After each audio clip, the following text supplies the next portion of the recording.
시작하겠습니다. 자, 62페이지 학령기입니다. 자, 학령기는 일단 학교에 들어가야 되니까 게으르면 절대 안 되겠죠. 부지런해야 돼요. 그래서 근면성 대 열등감입니다. 자, 또래 친구가 가장 중요합니다. 자, 초등학교 들어가면 사회활동이 굉장히 중요하죠. 그 사회활동이 또래 친구들과의 교류를 통해서 이루어지는 것입니다. 그래서 또래 친구 동그라미 하시고요. 집단에 가입을 원한다. 스포츠 클럽이라든가 이런 게 굉장히 초등학교 1학년 때 많이 만들어져요. 그래서 남학생들 같은 경우는 거의 축구? 그죠? 만들어지고요. 여학생들 같은 경우는 요즘에는 뮤직, 방송 댄스 뭐 이런 것들 클럽들이 엄마들 중심으로 만들어지면서 이런 활동들을 하게 되고 또 친구들하고 경쟁하고 협동하면서 학교 규칙을 배우게 됩니다. 자, 학교 공포증 동그라미. 나중에 학교 공포증은 다시 설명을 해 드릴 거고요. 그 다음에 신체적인 발달, 운동 발달도 오래된 문제긴 하는데 나왔던 적이 있습니다. 자, 학령기도 제일 성장이 빠른 건 아까 어디였었죠? 영아기, 청소년기죠. 나머지 기간들은 성장이 천천히 느리게 진행이 된다라는 거. 그 다음에 학령기에서 남자아이가 성장이 빨라요? 여자아이들이 성장이 빨라요? 여자아이들이 성장이 빠르죠. 그래서 여학생이 더 크다라는 거. 그래서 여학생이 급성장해서 남학생들보다 2년 빨리 가게 됩니다. 그래서 보시면 되고요. 그 다음에 신체 비율의 변화, 하지 성장 속도가 증가하죠. 또 키에 비해서 머리둘레, 허리둘레가 감소하고 골격이 자라면서 지방이 줄어요. 그래서 몸무게에서 근육이 늘어나기 시작합니다. 특히 유스타키오가 세 번째 보세요. 자, 유스타키온이 직선으로 되어 있었고 수평으로 되어 있어서 그 전까지는 중이염 발생 빈도가 높다 그랬었죠. 근데 이게 점점 밑으로 내려갑니다. 아래쪽 안쪽으로 이제 유스타키온이 위치를 하면서 자, 학교 들어가면 중이염의 빈도는 굉장히 많이 감소하게 되고요. 자, 성장통이 나타나게 됩니다. 자, 오른쪽 페이지에 성장통이 실제 기출 문제였었죠. 자, 성장기 보세요. 자, 여아에게서 많이 호발이 됩니다. 남아보다는 여아 동그라미 하고요. 자, 빠른 골격 성장이에요. 근육 성장 속도보다 뼈가 성장하는 속도가 너무 빨라. 그래서 장골의 골격 길이가 성장이 빨라서 골막이 늘어나서 자극을 일으켜서 통증을 유발하게 됩니다.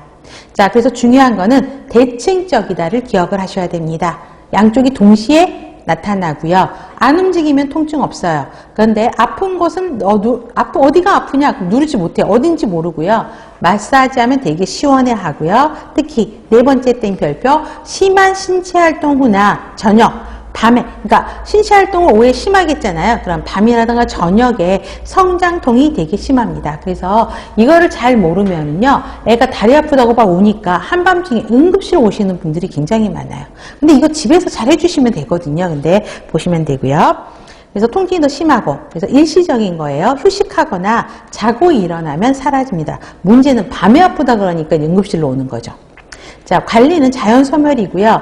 자, 저녁에 아프니까 따뜻한 물로 전신 목욕해주면 되고요. 국소 부위 찜질, 마사지, 근육 신장이 뭐죠? 신장을 시키니까 스트레칭 운동하면은 효과적이고요. 무리한 운동, 과격한 움직임은 당연히 안 하면 되겠죠. 그래서 성장통에 대해서 한번 문제가 나왔던 적이 있습니다.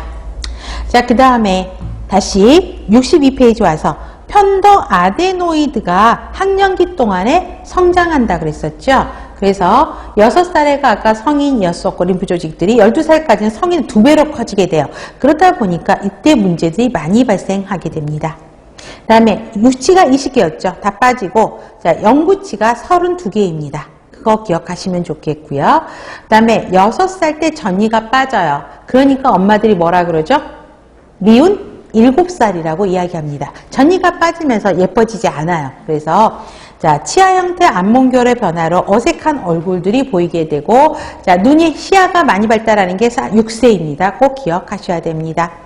그 다음에 학교 들어가기 전에는 시력저락 확인하셔서 안과 검사 하셔야 됩니다. 나머지는 그냥 보셔도 되고요. 그 다음에 피아제의 구체적 조작기. 자, 논리적인 조작기라는 것이죠. 그거 꼭 기억하셔야 돼요. 그래서 자, 귀납적인 사고가 먼저 일어나고 연역적 사고가 일어난다. 이것도 첫 시간에서 설명했어요.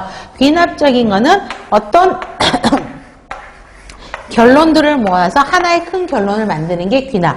연역적인 거는 큰 결론에서 나눠지는 게 연역이죠. 그래서 처음엔 이거 하기가 힘들죠. 처음에는 요렇게 사실을 모아서 그래서 결론이 뭐다 이렇게 되는 게 귀납이죠. 그래서 초기에는 귀납적인 사고, 그 다음에 고학년으로 올라가면 연역적인 사고가 가능하고요. 가설, 추상 다 세울 수 있다라는 것입니다. 그 다음에 가역성 보세요. 3 더하기 2가 5다. 그런데 학교 들어가기 전에는 5 빼기 2는 3이다를 이해를 못했어요. 근데 학교 들어가니까 이게 가능하고, 분해하면 조립을 못하는 게 학년 전기였잖아요. 근데 이때는 다시 조립도 하고 퍼즐도 새로 다시 맞출 수 있다라는 것입니다. 보존 개념, 이게 항상 나오는 문제예요. 가장 중요한 거예요. 그래서 순서라든가 형태라든가 모양이 바뀌어도 사물의 특성은 바뀌지 않는다는 보존 개념. 그래서 크기 보존 개념이 먼저, 그래서 크기, 무게, 부피 순서로 이루어진다는 걸 기억하시면 좋겠고요. 그 다음에 자기중심 사고에서 좀 벗어나죠. 그래서 탈중심화가 일어나서 다른 사람의 관점에서 생각을 해보기 시작합니다. 그 다음에 대상 간의 특성, 공통